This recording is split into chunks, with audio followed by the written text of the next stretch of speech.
Halo, saya Gabriel, dan ini adalah video edukasi yang saya buat dalam rangka mencegah diabetes.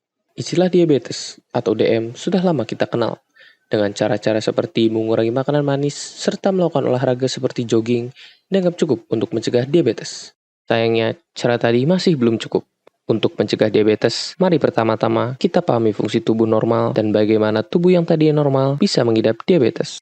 Tubuh kita memerlukan energi, baik itu untuk beraktivitas atau hanya untuk sekedar beristirahat. Energi tersebut didapatkan dari makanan yang kita konsumsi. Makanan yang kita konsumsi akan dicerna dan diubah menjadi komponen paling sederhana, yaitu protein, lemak, dan gula. Sumber energi utama yang digunakan oleh tubuh adalah gula. Gula akan digunakan oleh sel untuk menghasilkan energi yang disebut kalori melalui proses glikolisis. Namun, gula tidak bisa serta-merta langsung digunakan. Agar bisa digunakan oleh tubuh, gula memerlukan hormon insulin yang diproduksi oleh sel beta 1 pankreas. Insulin yang dihasilkan membantu gula untuk masuk ke dalam sel sehingga bisa digunakan untuk menghasilkan energi. Selain membantu gula masuk ke dalam sel, insulin juga berperan untuk membantu menyimpan gula berlebih dalam bentuk glikogen pada otot dan hati.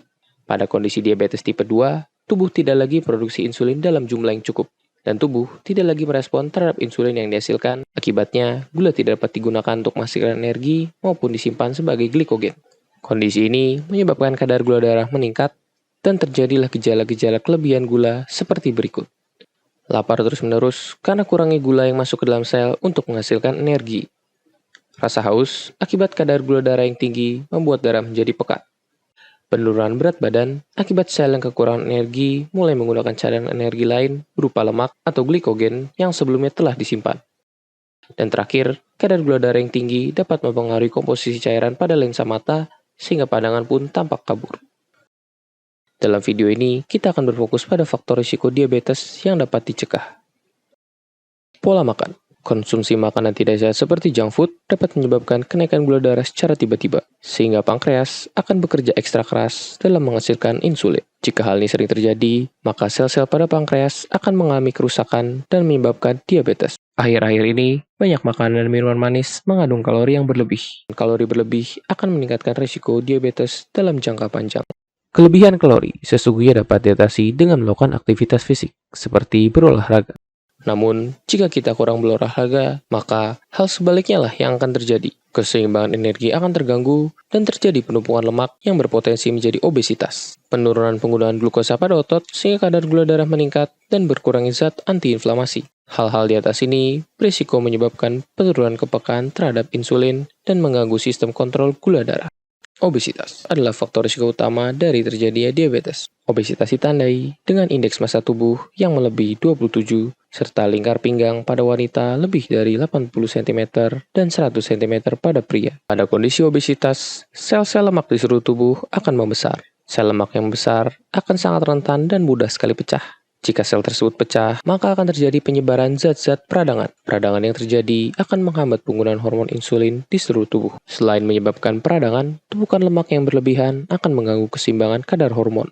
Salah satunya adalah hormon penanda rasa kenyang, seperti grelin dan leptin. Akibatnya, kita akan sulit merasa kenyang dan cenderung ingin makan. Selain sulit merasa kenyang, gangguan kadar hormon pada organ pencernaan akan mempercepat pengosongan lambung sehingga kita akan mudah kembali merasa lapar. Gula darah yang tinggi akibat insensitivitas terhadap insulin dapat meningkatkan aktivitas hormon-hormon pada ginjal, seperti SGLT2 yang berperan dalam penyerapan glukosa. Akibatnya, gula darah yang berlebih pada ginjal akan kembali diserap dan menyebabkan gula darah sulit dikendalikan. Kita juga harus waspada terhadap hipertensi. Hipertensi adalah keadaan tekanan darah sistolik dan diastolik melebihi 130/90 mm raksa. Hipertensi akan merusak permukaan pembuluh darah bagian dalam yang disebut endotel. Kerusakan pada lapisan endotel akan menyebabkan peradangan pada pembuluh darah yang mengurangi kepekaan terhadap insulin. Diabetes timbul ketika tubuh tidak lagi mampu mengatur kadar gula darah dengan optimal. Sayangnya, jika sudah terjadi, diabetes tidak dapat disembuhkan. Diabetes yang tidak ditangani dengan baik akan menyebabkan komplikasi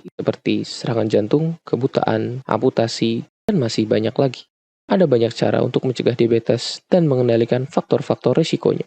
Langkah pertama, ukur kebutuhan kalori. Selain saat beraktivitas, kalori juga dibutuhkan di saat kita sedang beristirahat. Kebutuhan kalori ini disebut dengan kebutuhan kalori dasar atau BMR. BMR adalah jumlah energi minimal yang diperlukan oleh tubuh untuk berfungsi dengan normal. BMR dapat diperkirakan dengan rumus Harris-Benedict sebagai berikut. Dengan rumus tersebut, kita dapat menyesuaikannya dengan tingkat aktivitas, yaitu dengan tabel di bawah ini. Sebagai contoh, berdasarkan rumus Paris-Benedict yang sudah disesuaikan dengan tingkat aktivitasnya, maka kalori yang diperlukan bagus adalah sebesar 1987 kalori. Saat ini di internet sudah banyak yang menyediakan BMR kalkulator secara gratis. Langkah kedua, turunkan berat badan.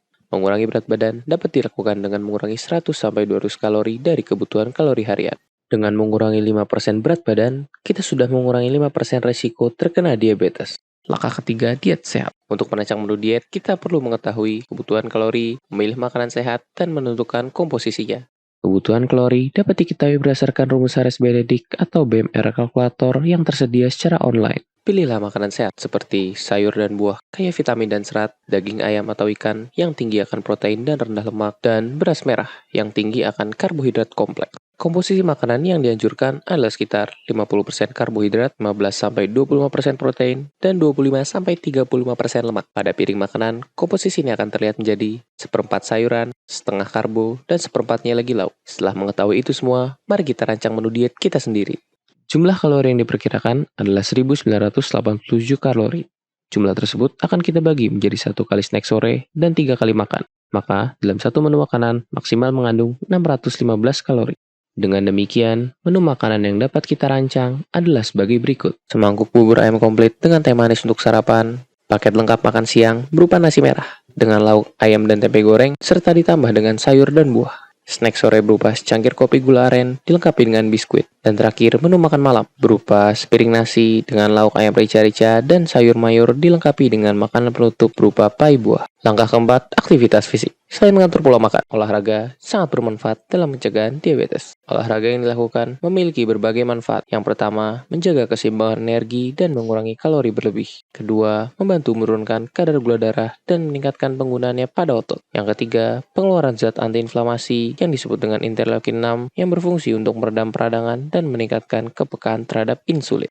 Olahraga yang dilakukan secara rutin dapat meningkatkan stamina dan menambah massa otot. Peningkatan massa otot berfungsi sebagai tempat penyimpanan dan pusat pembakaran gula yang berlebih.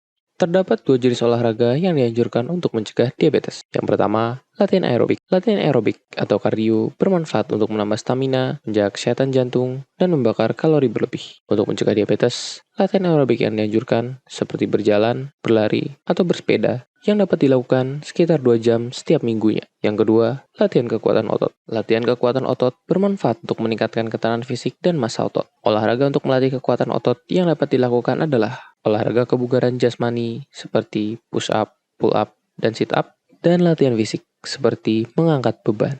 Latihan kekuatan otot dapat dilakukan selama 20 menit setiap sesinya dan dapat diulangi 4-5 kali setiap minggunya. Langkah kelima, yang terakhir, tidak lupa kita kontrol hipertensi.